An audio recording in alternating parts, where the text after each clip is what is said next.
Probably the area of our body that gets the most neglected is our feet, but they are our connection to the ground. They are one of the most important parts of our body because they are the beginning of the chain that goes all the way up our leg, into our hips, into the rest of our body. So if you're experiencing tension and pain, restless legs, any of those sort of things, this small, simple sequence could have big lasting benefits if you do this on a semi-regular basis. So we are going to be touching our feet with our hands. So if that grosses you out, maybe go watch another video or wash your feet first. Completely up to you, whatever you feel comfortable with. But feel free to sit yourself on the ground or on a chair, whatever's comfortable. I'm going to go on the ground for the sake of the video. So actually, I lied to you. If you're sitting on a chair to start off with, I'm going to ask you to get down onto the ground. And here, I'm going to support my knees with this bolster here. And what we're going to start off with is a pose called fire toes. And we're starting off here with our knees supported on this bolster. And we're looking at getting our toes and tucking them onto the ground and getting them into extension. So we're extending our toes away from our feet. Cool. So with me, this mostly feels okay. I'm getting a slight bit of pain in my right big toe, which is a really old break that I did when I was about 10, and my body is still letting me know about it. So here, once again, we just breathe, hang out, see if we can feel the stretching up the sole of the foot. So a little bit of education here. The first things that we're doing here is we are stretching this fascia that goes along the base of our foot. This fascia goes all the way up our calves, up our hamstrings, past our glutes, all the way up onto the top of our head. And even some of the lines come up and reach to the front of the head here. So just this pose alone, we're already affecting our fascial line that goes all the way up our body. Cool. All right. Ease yourself up out of that one. What we're going to do now is find ourselves into our comfortable position. And we're going to start off by essentially shaking hands with our foot. So our hands like yay, our foot like yay, and we're going to be interlacing the fingers in between the toes. And already straight away, I know that you're probably shaking your head. But it is possible. I've seen it done at least once. So you can use the other hand to help get your fingers in, but essentially the pointer goes in between big toe and the second. We got our root finger in the next, ring finger in the one after that, and little finger goes in there. And so now I'm kind of in there, but I would like to get the ends of my fingers or the webbing of my hands all the way up to my foot. Great. So now we're in there. Doesn't feel too bad. I'm just going to gently start rocking the foot side to side. Awesome. What I can do with my other hand is grab the heel, and instead of just rocking, now we're basically wringing the foot out.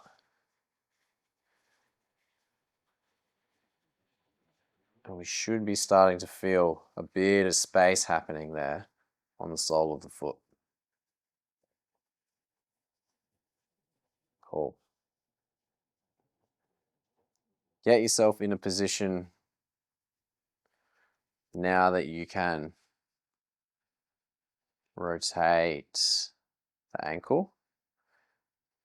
You might even be able to hear the clicking on the mic.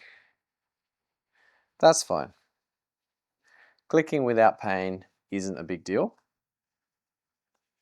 It's just as soon as we start to get pain, it becomes a bit more of an issue. Awesome. So we can release the toes. And now from here, we're going to swap our hands. So our left hand is on the heel, our right hand is on the top. And we're thinking of just grabbing, and I took the name of this from another teacher. He called it going up a shoe size and going down a shoe size. So going up, you guessed it, we're trying to bring the feet away from it, the toes away from the heel, and then going down, we're pushing it back together. We're going up a shoe size and then down. Get a little bicep workout here at the same time. Down, up, down. All right, beautiful. Cool. So the next thing we're going to do, we're going to learn about P&F stretching. So I won't bore you with the full name because I will probably say it wrong.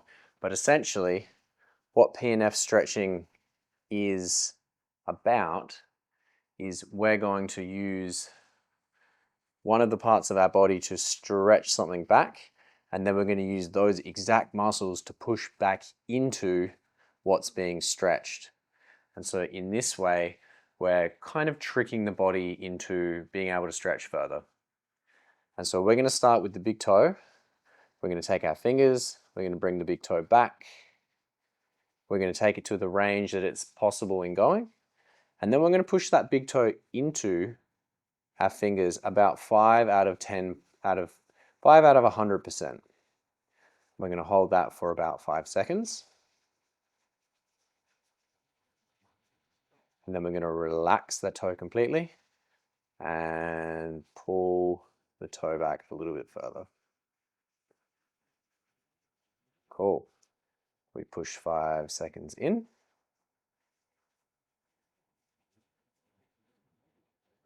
Pull it back further. And push. And release. Awesome.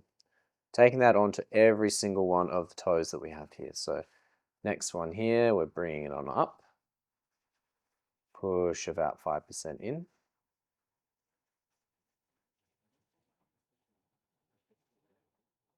And relax.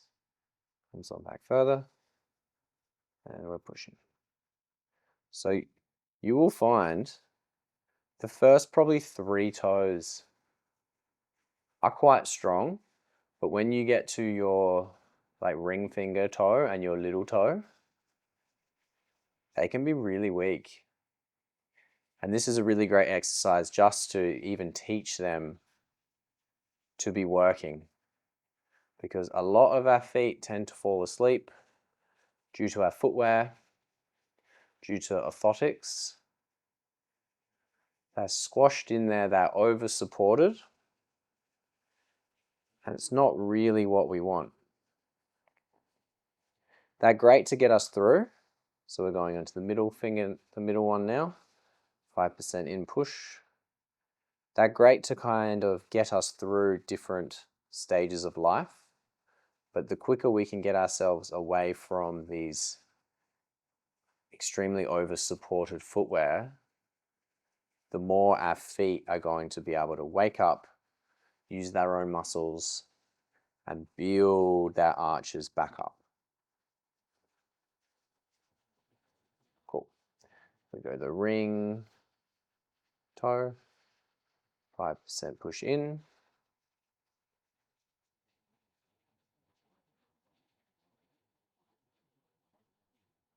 Relax. 5% push.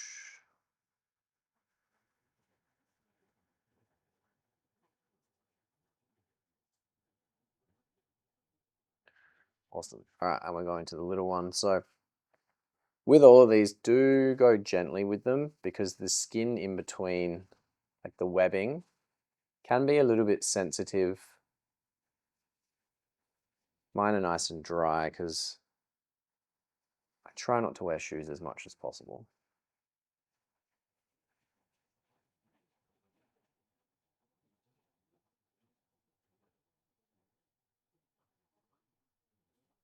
Awesome.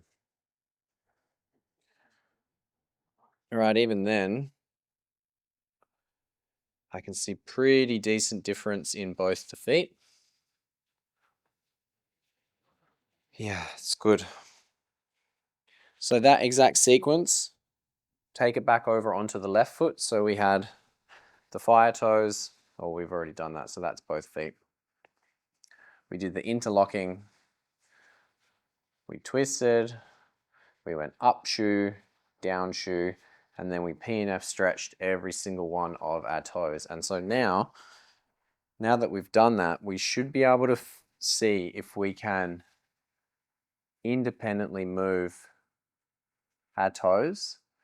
I mean, I can't completely get them all moving, but that is the aim of the game. We should be able to have these toes that can move separate of each other.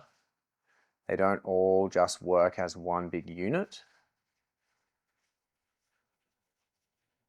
Because it's really important, because one day we might not be able to use our hands and we're going to have to just take over with our feet. We seriously need to pay more attention to our feet and the health of our feet, because all the other joints above are going to know about it. If we have issues with our knee, we probably should be seeing what's happening with our feet. If we have issues with our hip, we also need to look and see how we're walking with our feet. Cool. So give that one a try. Show your friends. They'll probably think you're really cool. Nice. See you in the next one.